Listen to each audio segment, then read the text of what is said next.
incroyable, incroyable, incroyable, incroyable, c'est incroyable. Franchement, c'est assez fou. Salut à tous, aujourd'hui on a la chance de découvrir les coulisses de Aubert et Duval à côté de Clermont. Alors pour t'expliquer, ils fabriquent et conçoivent des aciers et des super alliages de haute performance pour des secteurs style l'aéronautique, la défense, le nucléaire ou même le médical. Aujourd'hui, c'est Yannick qui va nous montrer tout ça. Il n'y a pas aujourd'hui un avion qui vole sans avoir un morceau Aubert et Duval dedans. Alors moi je m'appelle Yannick, je suis agent de maîtrise au parachèvement laminoir depuis à peu près 2 ans. Est-ce que déjà tu peux m'expliquer ce que fait Aubert et Duval concrètement ? Aubert et Duval en fait on fait de l'alliage et des super alliages. En gros, si je résume, vous faites des pièces de métal pour des immenses secteurs comme l'aéronautique, le nucléaire. Exactement. C'est ça, hein ?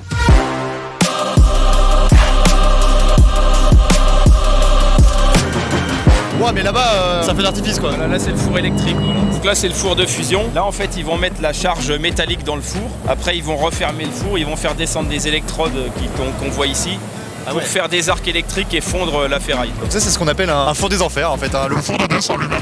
Cette poche là, le gros récipient que tu vois en haut, on appelle ça une poche de coulée. Ça contient une 50aine de tonnes de métal liquide. Il est aux alentours de 1500 degrés. Ils sont positionnés au-dessus d'une cheminée et par la cheminée on va remplir les lingotières. On va laisser solidifier et on obtient notre produit qui est un lingot.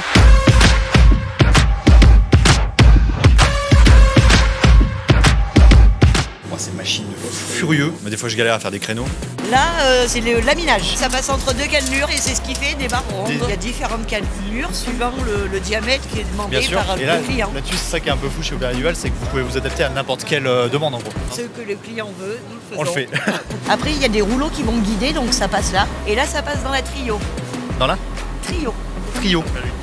Comme le groupe quoi. Ça c'est de la... Ça c'est de la barre laminée. Ça c'est de la barre qui a été laminée mais qui est maintenant froide. Qui est froide Ouais, et qui est refroidie, quoi. brute. La barre était brute en entrée D'accord. et là elle ressort voilà, Ah, écroutée, toute nickel quoi.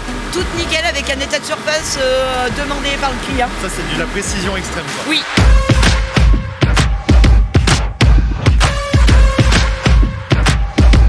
Donc là en gros c'est des prélèvements pour vérifier que le matériel est bien. C'est comme la cuisine en fait, il vérifie à tout instant que le processus se déroule bien. Donc ici, c'est la salle d'analyse. Nous, notre mission principale, c'est de déterminer la composition chimique de tous les échantillons qui nous parviennent. Donc là il y a plein de petites machines pour faire plein de petits trucs quoi. Et labo très technique. Par contre c'est encore Windows XP quoi.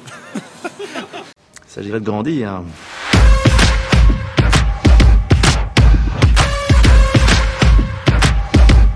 Donc là c'est la fraiseuse 107. Sur cette machine on fait exclusivement des caissons à 350. Donc vous avez les caissons bruts qui arrivent ici de matrissage. On les monte sur la machine. À 80% de la pièce est finie là. Là c'est le train avant et ça c'est notre caisson qui est ici.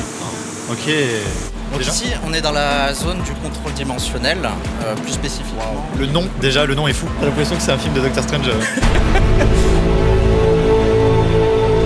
On valide des mesures en fait, on valide les codes clients qu'ils nous imposent par rapport à des plans. J'ai une caméra et un porteur. Pour la modéliser quoi. Voilà, c'est ça. On est aux dixièmes de millimètres sur certaines codes. Et genre par exemple moi on pourrait me scanner, ça marcherait ou pas? Ça marcherait, ouais. Un peu comme les chevaux, je me suis endormi debout tu vois. C'est trop bien. Ah, c'est fou. Honnêtement c'est quand même fou. En tout cas merci Yannick pour cette riche matinée j'ai envie de dire. On a bien bougé, on a bien découvert un peu finalement les coulisses d'un secteur qui est vraiment méconnu, qui donne envie un peu de s'y intéresser un peu plus. Il se passe des belles choses ici. On sent qu'il y a une belle ambiance aussi globale. Toute la matinée on a discuté avec des gens qui sont là depuis des fois 5, 10, 15, 20, 30 ans tu vois. Et c'est cool, c'est ce truc là un peu de famille qu'on a vécu ensemble quoi. Allez salut. En vrai de vrai.